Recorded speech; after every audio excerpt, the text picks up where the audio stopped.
This was an interview that Henrik Lundqvist requested, and he kind of wants to disclose a part of his story, a part of his journey. And, as humble as NHL athletes are, I love that he gets the fact that by virtue of communicating his story, he imparts wisdom, he imparts experience, he imparts inspiration to other people that will ultimately go through this, walk this very same journey. So he recognizes as an athlete, EJ, he's got a platform, and he wants to use that platform for the better. And I love that about Lundqvist.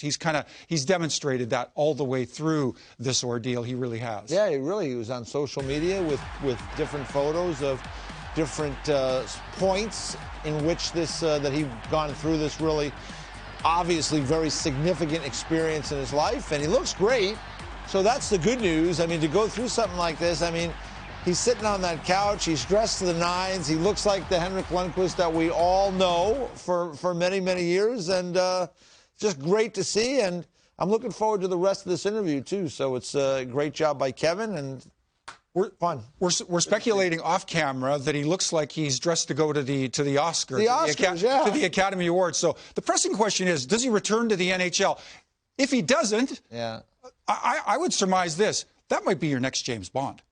That could be your next James Bond. What do you think? You're talking about controlling the narrative and putting out, social media stuff. We saw him put out personally on social media practicing, being back in the ice. And it wasn't just a leisurely skate. He was going like the guy. So what do you, not that we can foreshadow anything with somebody else's health, but you figure if he gets the all clear, this is a guy that probably has a little something left in the tank. Right? I think, again, we're just speculating. You don't know anything. I think if he could be medically cleared, and that's a huge hurdle to be medically cleared in these situations. If he could be medically cleared, I think he would have an interest in playing again.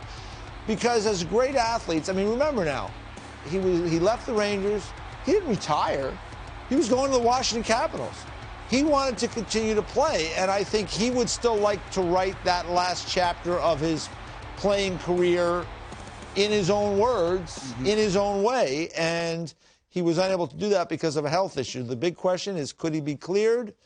But my guess is, if he would be cleared, Stu, I think he would try to play. That's just my guess. EJ, I'm not a cardiac surgeon, but I will play one for the purposes of this broadcast. Can you imagine somebody going through that, and then a cardiac surgeon turning to him and say, yeah, you're fine. You're all set to go return and probably play. not. I don't know, but we don't know.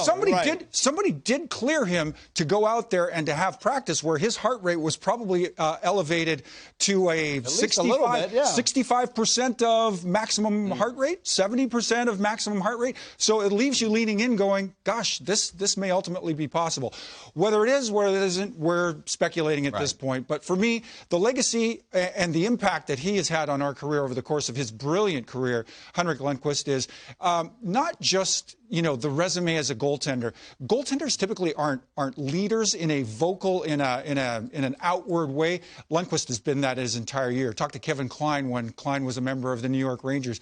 This guy refuses to lose, he would tell me. And he's a bear inside the room. So you love that in a guy that typically that position doesn't evoke that kind of leadership, that kind of inspiration. And then, all the, it's the 900 games that he's played. It's the 459 wins that he's had, and amass a .918 save percentage over the course of that brilliant career.